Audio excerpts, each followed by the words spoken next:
महाभारत के 8 सबसे शक्तिशाली धनुर्धर जिनसे देवता भी डरते थे, जिनकी शक्ति के आगे देवता भी डरते थे।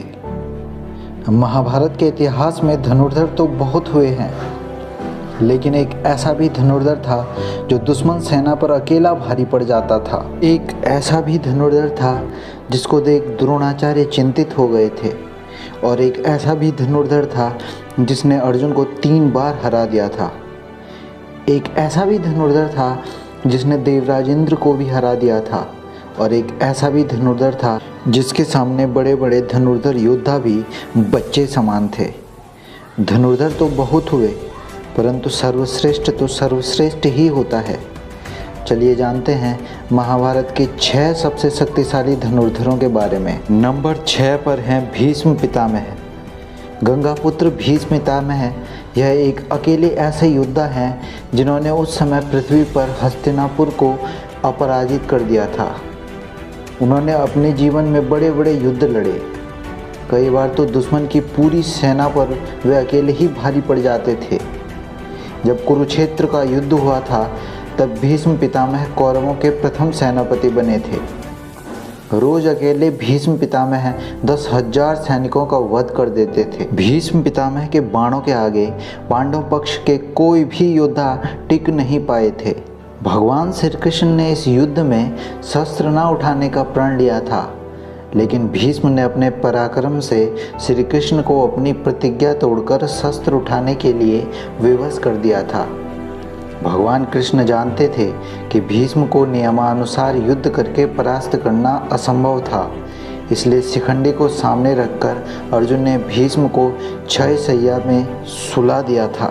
नंबर 5 पर हैं गुरु द्रोणाचार्य। उन्होंने अपनी शिक्षा अपने पिता ऋषि भारद्वाज से और ऋषि अग्निवेश से धनुर्विद्या प्राप्त की थी, और जब महेंद्र पर्वत पर भगवान परशुराम अपना सब कुछ ब्राह्मणों को दान कर रहे थे, तब द्रोणाचार्य उनके पास पहुंच गए थे और उनसे संपूर्ण दिव्यास्त्रों का ज्ञान प्राप्त कर लिया था। उन्होंने ही कौरवों और पांडवों को शस्त्र चलाना सिखाया था। कुरुक्षेत्र के मध्य में भीष्म के बाद गुरु द्रोण कौरवों के सेनापति बने थे। उन्होंने महाभारत युद्ध के 15वें दिन पांडव सेना पर कहर बरसाया था। उनके हाथों राजा विराट, कुंती भोज, द्रुपद, सत्यजीत, सांखिर जैसे 25 महारथी अकेले ही मार दिए थे। उस भीषण युद्ध में अपनी रणनीति से पांडवों का भारी विध्वंस किया था। युद्ध के दौरान द्रोण ने जो चक्रव्यूह बनाया था उसमें फंसकर ही वीर अभिमन्यु मारे गए थे। जब तक उनके हाथ में शस्त्र था उन्हें परास्त करना असंभव था, इसलिए पांडव उन्हें छल से मारने के लिए विवश हो गए थे। नंबर 4 पर हैं अर्जुन। 5 पांडवों में से एक हैं अर्जुन, जिनकी धनुर्विद्या जग प्रसिद्ध थी। गुरु द्रोणाचार्य के श्रेष्ठ शिष्यों में से एक थे अर्जुन।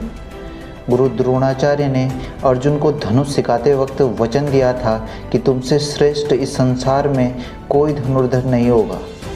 अर्जुन के गांडीव धनुष की टंकार से पूरा युद्ध क्षेत्र गूंज उठता था। अर्जुन दोनों हाथों से धनुर्विद्या कर सकता था, इसलिए उसे सव्यसाची भी कहा जाता है। बड़े बड़े योद्धा तो अर्जुन के हाथ में गांडीव देखकर रण छोड़कर भाग जाते थे। इसी गांडीव धनुष से अर्जुन ने इंद्रदेव तक को हरा दिया था। अपनी धनुर्विद्या से अर्जुन ने विराट युद्ध जैसे बहुत से युद्ध जीते थे। अर्जुन के रथ पर सवार भगवान श्री कृष्ण और हनुमान जी थे, और अर्जुन को देखने के लिए देवता भी स्वर्ग से उतर गए थे। लेकिन अर्जुन से भी श्रेष्ठ कोई था जिसे संसार अर्जुन से श्रेष्ठ मानता है। नंबर 3 पर हैं सूर्यपुत्र कर्ण। वैसे तो महाभारत काल में सैकड़ों युद्ध हुए हैं, लेकिन कहते हैं कि युद्ध में कर्ण जैसा कोई धनुर्धर नहीं था। अगर देवराज इंद्र को अपना कवच और कुंडल वे दान में नहीं देते तो कर्ण को मारना असंभव था। कर्ण के पास विजय धनुष था, जो अर्जुन के गांडीव धनुष से भी श्रेष्ठ और बलवान था। कहते हैं विजय धनुष के साथ कर्ण अजेय था। कर्ण की धनुर्विद्या की शक्ति जानकर ही महाभारत के कई योद्धा उसका नाम सुनकर पीछे हट जाते थे। उसके तीर में इतनी ताकत थी कि जब वे तीर चलाते थे और उनका तीर अर्जुन के रथ पर लग जाता था तो रथ कुछ दूर पीछे खिसक जाता था। उसके धनुष बाण की शक्ति देखकर भगवान श्री कृष्ण अर्जुन से कहते थे कि जिस रथ पर मैं और महाबली हनुमान जी विराजमान हैं, उसके इस तरह पीछे धकेले जाने से पता चलता है कि कर्ण की धनुर्विद्या में कितना बल है। नंबर 2 पर हैं भगवान श्री कृष्ण। भगवान श्री कृष्ण सर्वश्रेष्ठ धनुर्धर भी थे। यह बात तब पता लगी जब उन्होंने लक्ष्मणा को प्राप्त करने के लिए स्वयंवर की धनुष प्रतियोगिता में भाग लिया था। इस प्रतियोगिता में कर्ण, अर्जुन और अन्य कई सर्वश्रेष्ठ धनुर्धरों ने भाग लिया था और वे सभी विफल हो गए थे, क्योंकि द्रौपदी स्वयंवर से कई अधिक कठिन थी लक्ष्मणा स्वयंवर की प्रतियोगिता। भगवान श्री कृष्ण ने सभी धनुर्धरों को पछाड़कर बड़ी आसानी से अपने धनुष से लक्ष्य भेद करके चुनौती को जीत लिया था और लक्ष्मणा से विवाह कर लिया था। हालांकि लक्ष्मणा पहले से ही श्री कृष्ण को अपना पति मान चुकी थी, इसलिए श्री कृष्ण को इस प्रतियोगिता में भाग लेना पड़ा। श्री कृष्ण के धनुष का नाम सारंग था। नंबर 1 पर हैं भगवान परशुराम। भगवान परशुराम सबसे बड़े धनुर्धर थे। महाभारत काल के धनुर्विद्या के गुरु थे परशुराम जी।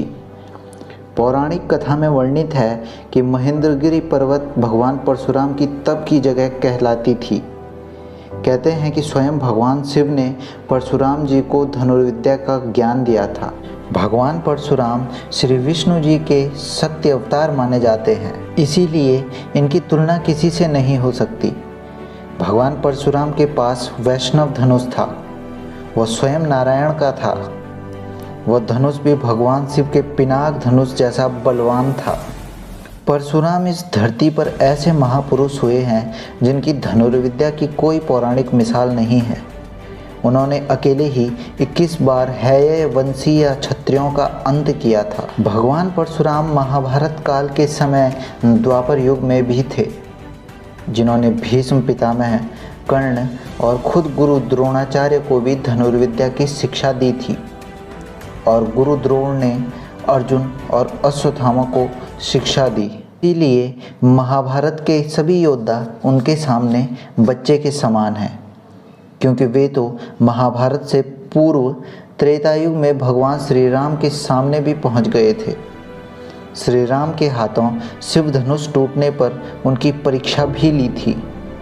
भगवान परशुराम ने ही श्री राम को अपना वह शक्तिशाली वैष्णव धनुष, भगवान श्री राम ने भी उनसे आशीर्वाद लिया था, जिससे भगवान श्री राम रावण का अंत कर सके। इसलिए सर्वश्रेष्ठ तो परशुराम जी ही हैं, ऐसा हमारा मानना है। आपका क्या मानना है वह भी कमेंट में ज़रूर बताएं। दोस्तों, अगर आपको हमारी ये कहानी पसंद आई हो तो प्लीज़ लाइक, शेयर, सब्सक्राइब करना मत भूलना। Thank you.